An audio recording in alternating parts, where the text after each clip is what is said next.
Hey, I'm Ryan Tagawa. I'm the lead producer on the game Arcadian Atlas. Arcadian Atlas is a tactical RPG game, isometric view, really a love letter to a lot of the old style tactical RPGs such as Final Fantasy Tactics and Tactics Ogre. Just really beautiful pixel art, beautiful portraits.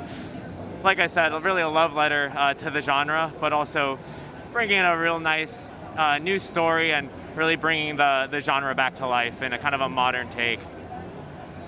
With a little tweaks for like modern gamers, basically. Yeah, absolutely. There's a bunch of cool.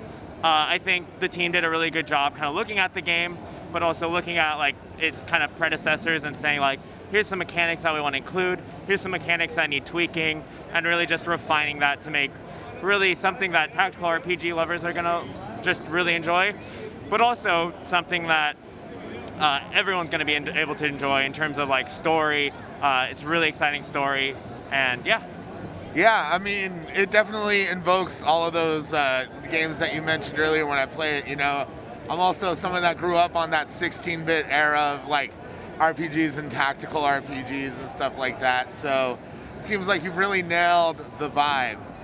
Yeah, so the development team is Taylor and Becca Bear with their development partner Patrick Brand and music support from German Washington.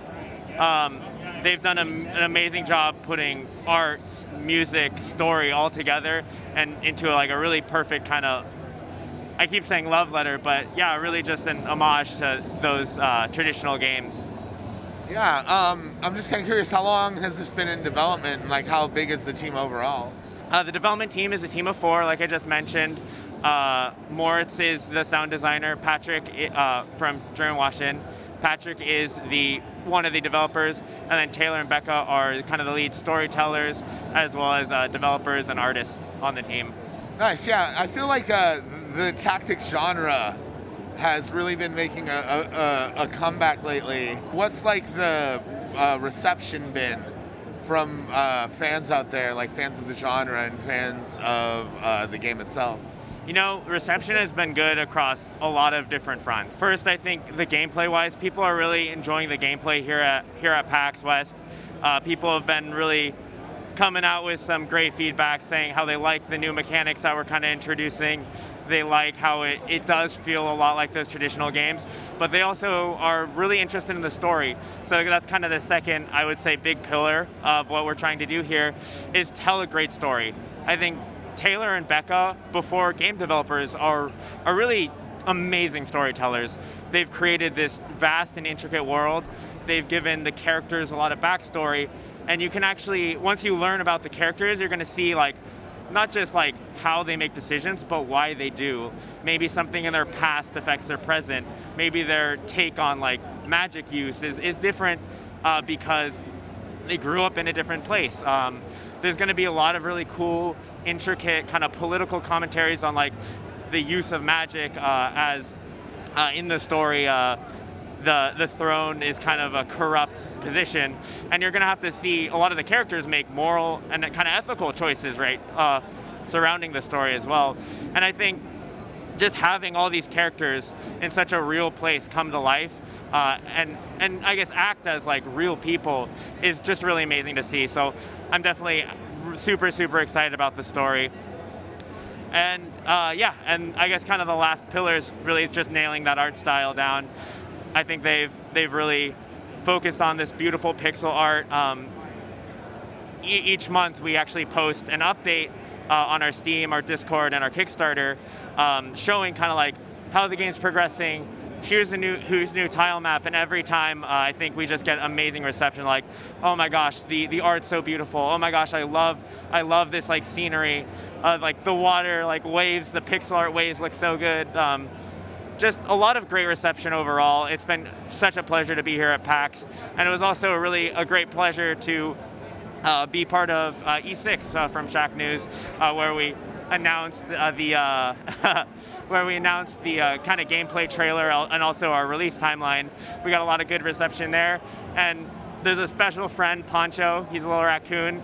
Everyone absolutely loves him, and it's just great to see the community get excited for certain characters as well. No, I was actually going to ask you about Poncho specifically after the demo I played. Because, yeah, you meet like basically an anthropomorphic raccoon. Well, he's transformed by magic, right?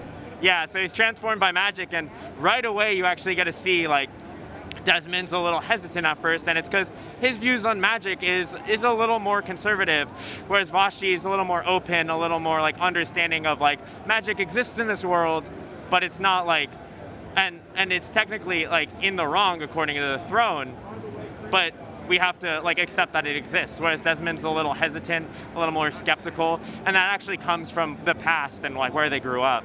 But yeah, Poncho's, sorry, to loop back to our favorite friend, Poncho, what a cute little guy, just completely repping the game. Man, everyone loves a good trash panda, right? Yeah, he's so adorable.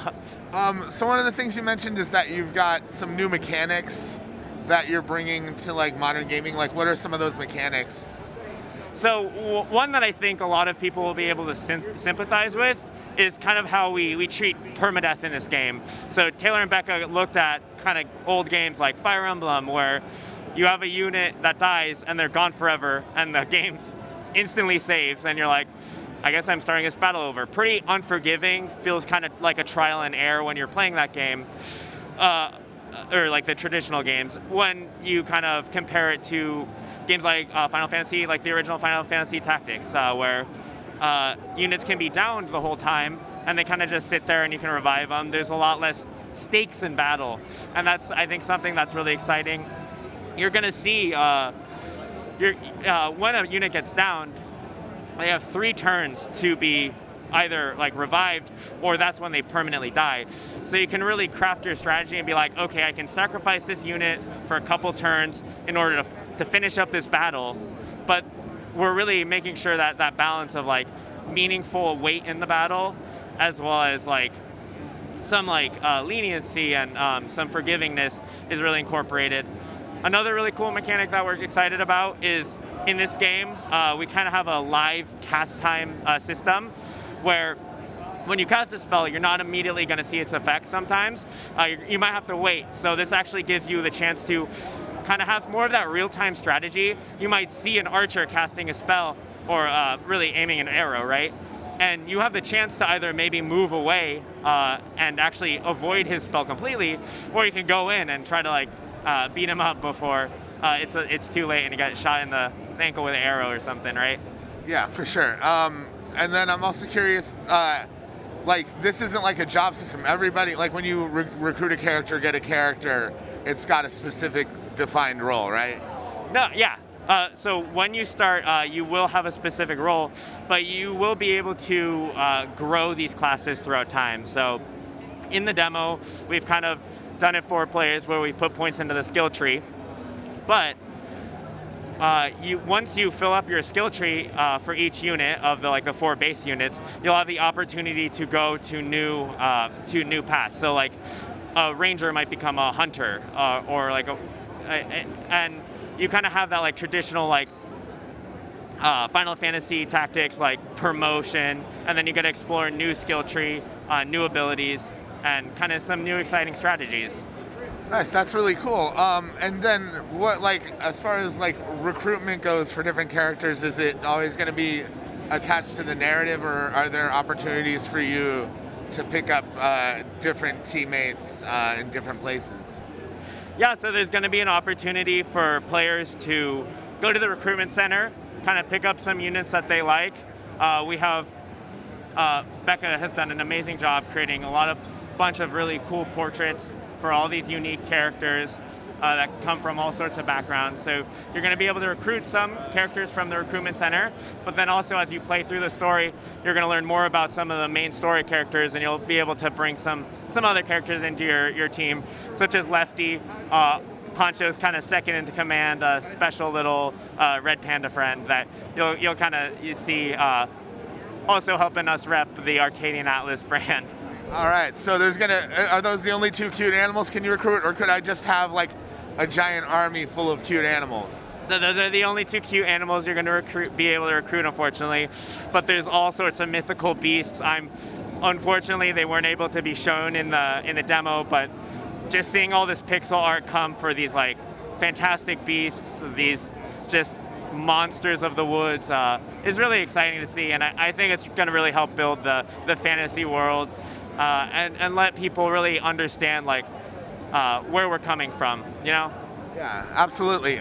So when is Arcadian Atlas coming out, or do you even have a launch window yet? Yeah, so Arcadian Atlas is coming out summer of 2023.